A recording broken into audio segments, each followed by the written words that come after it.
Welcome, everyone. Thank you so much for joining us for our first live stream, where we are going to cover very important topics to help organizations work smarter, not harder.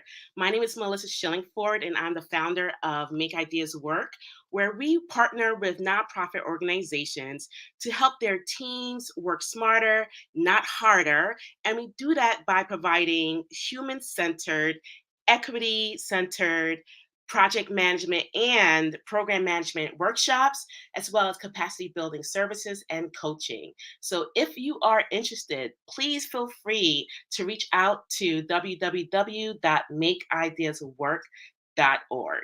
So, for today's topic, we are going to cover leveling up, why upskilling entry level and middle management matters. And joining us in just a moment will be Lakethia Ferby of Manager Room. But before we dive in, I do want to give you just some context of what to expect today. So it's going to be a 30-minute conversation, very informal, but informative, right? And we invite you to share questions in the chat. And we will also have an opportunity to answer some of your questions towards the very end. But we also want to use this as an opportunity for you all to network and to share insights and also resources. So please feel free to use this space to share, to just share where in this world are you joining us from, and to share resources and any offerings that you would like to offer people that will benefit them and the organizations that they serve. So, without further ado, please join me in welcoming Lakethia Ferby. Hey, Lakethia. Hi, Melissa. Thanks for having me here. It's so great to be here with you. Thank you so much for joining. So, just so that the world will know who you are, can you just share like a little bit about like yourself, who you are, and what is it that you do? Sure. I'm Lakethia Ferby. I'm a nonprofit leader for more years than I could count, over 20. And I'm extraordinarily passionate about helping leaders grow, particularly step into their innate leadership powers and helping them grow to become the leaders that they want to be. And now my focus is on helping and making it easier for companies to invest in their leaders so that they're for their all of their teams, so that their staff skills grow as the company does. You're speaking my language when we talk about making things easy, right? I Yes, love that. yes, I love that. yes. So let's unpack that some more. So we're here to talk about unskilling, right? I mean, I'm sorry, upskilling rather. Upskilling, yeah, yeah.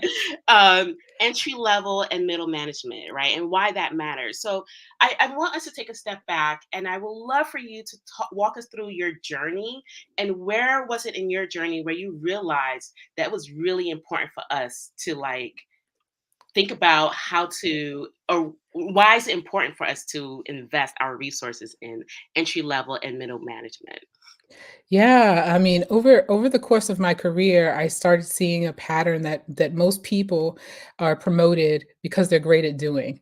They do better, faster, more than other people. They get promoted, and something like 59% of people who are promoted to managers never get training right when Mm, they're promoted. And so there's a huge gap there, and people believe that there's because you're good at doing that you're going to be good at managing people, but they're really different skills. And so I'd see this pattern where people would get promoted because they were great at doing the thing mhm, and, and doing the widgets or making more products or performing better than other people. And they'd start managing other people and finding that they couldn't manage other people like the way that they manage themselves. It just doesn't work because every person is different. Every person needs something different from their manager.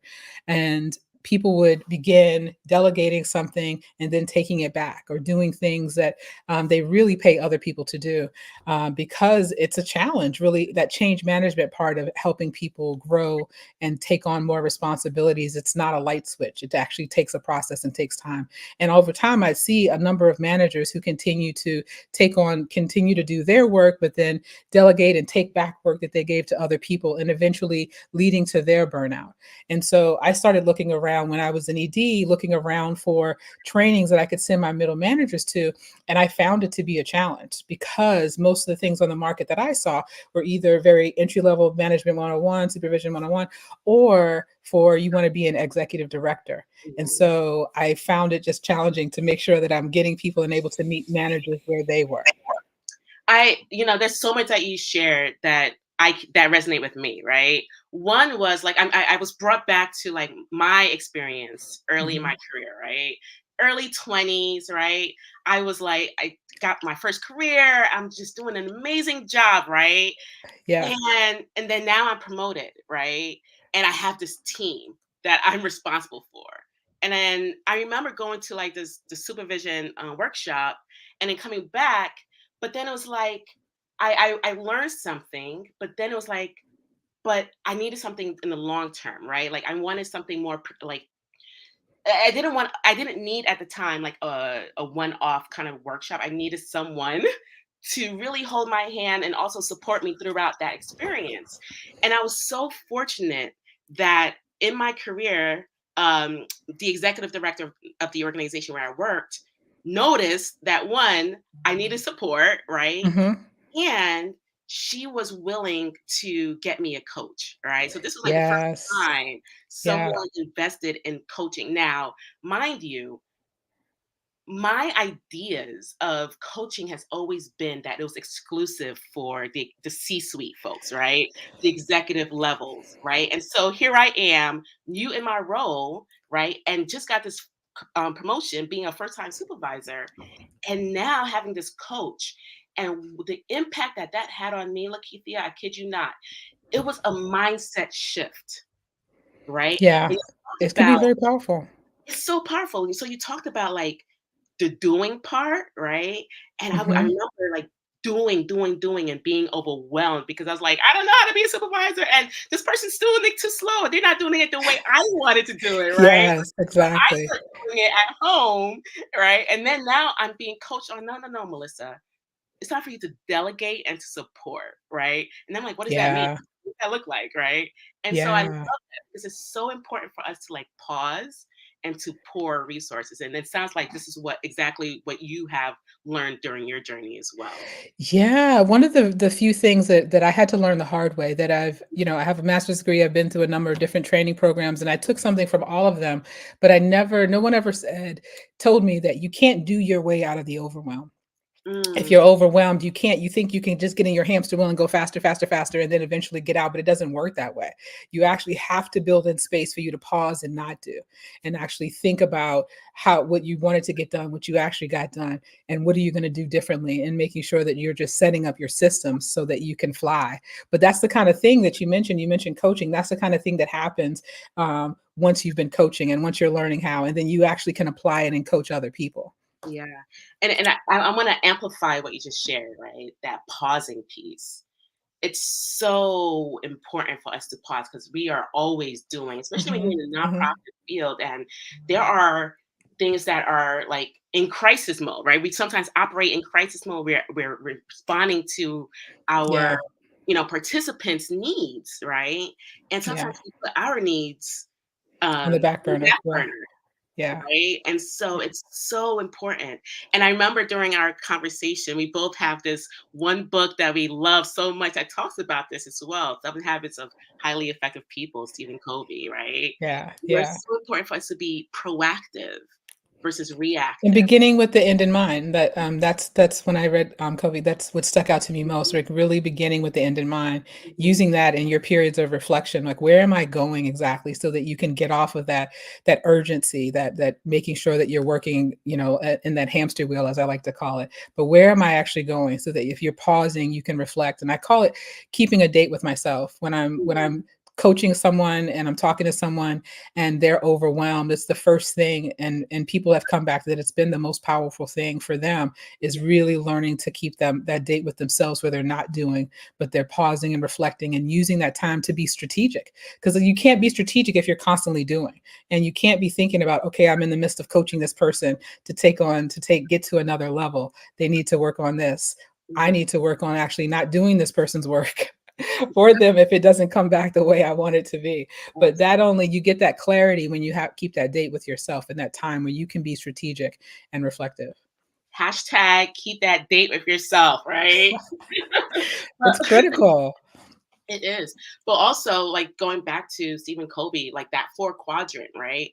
The quadrant where people are highly effective is where we're Mhm. not operating with that sense of urgency, but we are focusing on what are the things that are important, right? Yeah, That requires us to pause. That requires us to be mindful of what kind of training does my staff need, right? What kind of training do I need, right? To be yeah, effective, yeah. right? And so really creating more opportunities to pause, to be effective, and to reflect on where we are so that we can again begin with the end in mind. I thank you so much for uplifting that. No problem. Yes. So so tell me a story about like perhaps the impact of the work that you do, right? So what have you seen have been the outcomes of when someone is actually investing in entry level or middle management staff? Yeah, before I joined Manageroo, I was a customer of Manageroo, and I was an executive director at a nonprofit, and I found myself trying to do and this story as I when we relaunched Manageroo, I was talking to hundreds of managers about how they were making learning happen, and this resonated a lot of times, particularly at smaller companies. Learning is put on the backs of people who are already overworked, and I was that person who was an ED. Also, we had one HR person, and Mm, so I was also responsible for learning and making sure, trying to train my team, and I'd have a new manager training or this type of or do a survey, and it just I found it to be incredibly challenging to make sure that I could actually provide learning and development for each staff person that could meet them where they were. It was just really challenging. And so as a customer of Manageroo, they first came in, surveyed my staff, helped me to see where there were some places where I was working in good faith to do a training, but it wasn't what people needed. And I needed to pivot. And it's hard to hear that at first initially, but it actually, when you realize like, okay, we're going to get stronger, we're going to get a better return on investment. And so what we were able to do by surveying staff and figuring out what they wanted to need and matching it against with the skills gaps that I felt we needed to address. And we came up with a plan for the year, and that was able to. And we surveyed staff at the beginning and at the end. And mm, staff, the result is that staff greater buy-in. That staff felt, yes, I have this employer; they are investing in me. I see the return. I was able to see the performance that I needed to improve. So really, it was a win-win for everybody. And that's what made me start thinking like, I love learning and development. I want to actually transition and work with Manageroo and help make it easier for other leaders like myself who are in the trenches really trying to make learning happen and upskill their teams. so if I heard this correctly, is it that the staff experience the same types of training over the course of the year? Like they experience this together? So what happened is that we surveyed staff to figure out what types of training they needed. Hmm. And then we were able to do a couple different types of training. Training, one group of training that everybody participated in, and some that were for nuance for different groups of people. One for managers and some for people like project management, everybody got, for example, because everybody said they needed project management. Hmm. But then there's some trainings that leadership needed. And also people really felt like they needed a communication training because we needed to communicate better internally. They wanted greater transparency from me, for example. And so we had to really spend some time thinking about what does this look like? So, and it's really important for us to spend greater time with planning before we just kickstart the learning to make sure that it's actually going to be meeting our needs. I see, I see. And so what I hear and then what I also appreciate about that whole experience is that it sounds like a plan was put into place, right? Yes. For the entire organization, right? Yes. And so it was like custom to those who really need it. But also what Yes. I'm hearing is that it created like a sense of culture. It kind of shifted the culture is what I'm here gathering as well from what you shared, right? Which then creates like this sense of accountability. So if we're experiencing the same training at this organization, right?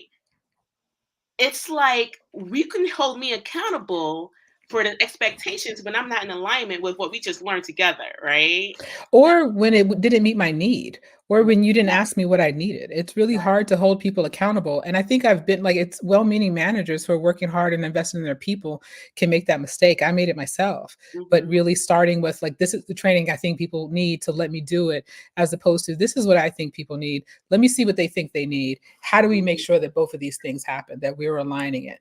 And Mhm. then we do the training. That's Yeah. how it's really powerful. That's what's making your life easier and not harder. So tell me, like, how does equity play a place, have a role in the work that you do, right? So say a little 'Cause more, you're because not top down anymore. Because 'cause you're going from a situation where it's top down, just a leader saying, "This is what I think people need," to a Mhm. situation where you're saying, "This is what I think people need. Let me ask people what they need. Mhm. Let me ask them." And so you're beginning and ending with the staff. So they just don't get more inclusive than beginning and ending with staff and helping staff. And in our case, when we were a partner, staff helped us with the goals for what is this gonna look like when communication is improved? What's gonna be different?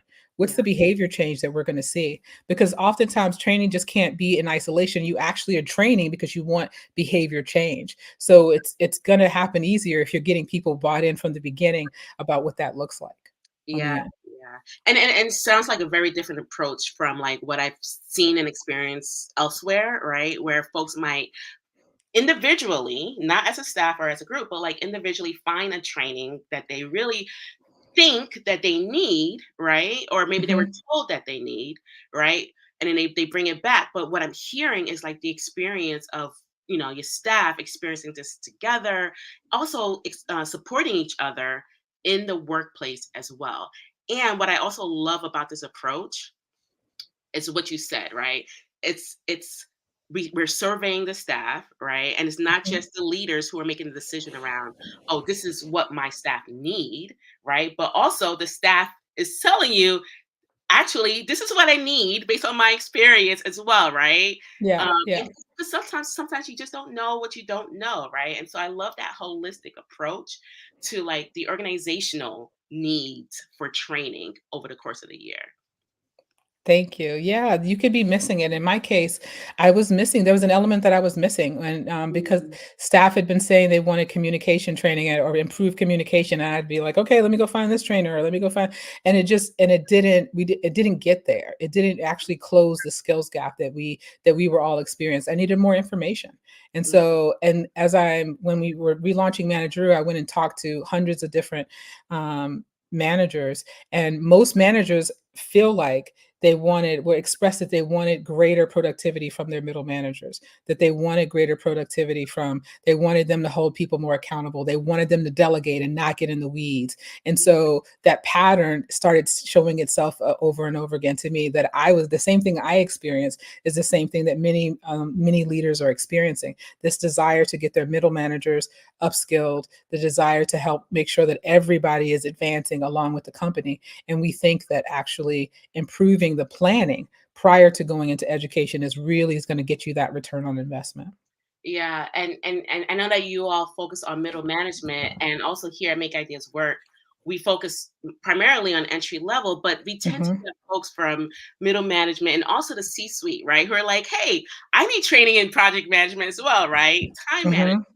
mhm, And I think, what I'm learning, and I tend to design these workshops based on what I hear in the field and also based on my experience designing and directing many cohort-based leadership fellowship programs, mhm, is that when you have that strong foundation, right? When you start your staff with a strong training, right, and it's ongoing and they feel supported, it can have such a huge impact on how they experience the workplace, how they interact with each other, right? And the level of confidence, right? That they lean into the work, you know? yeah. And so I think it's so important to really invest in that in the entry level.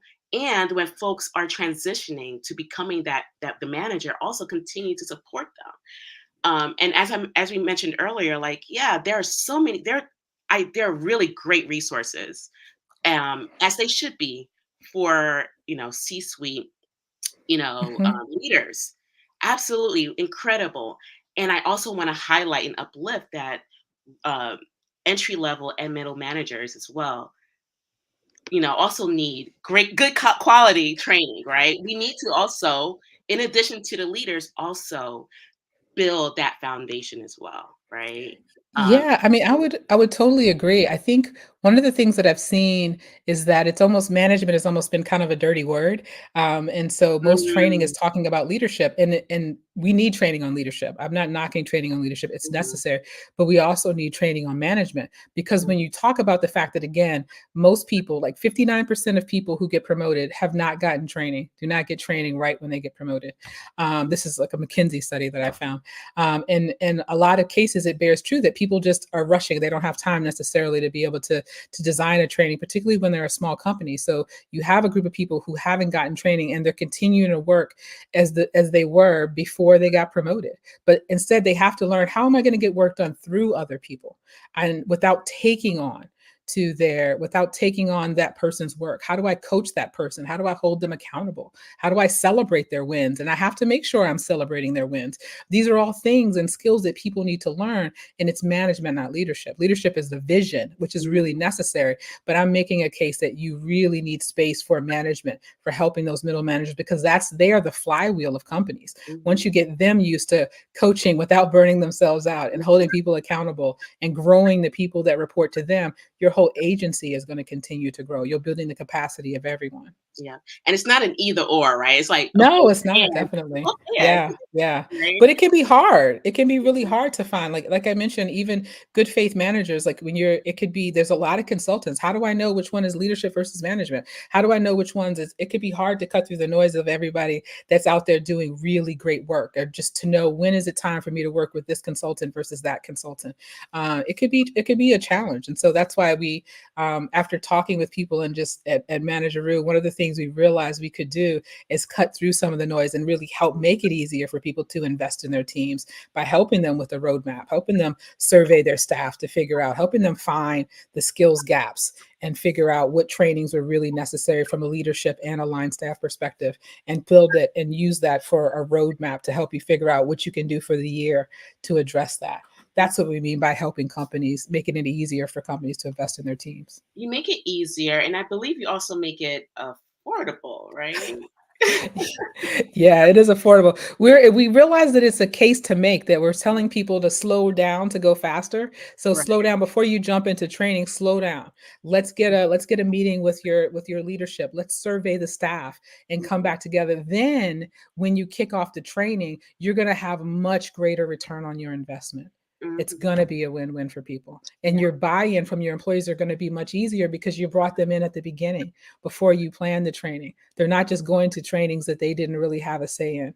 yeah. It's much more powerful experience.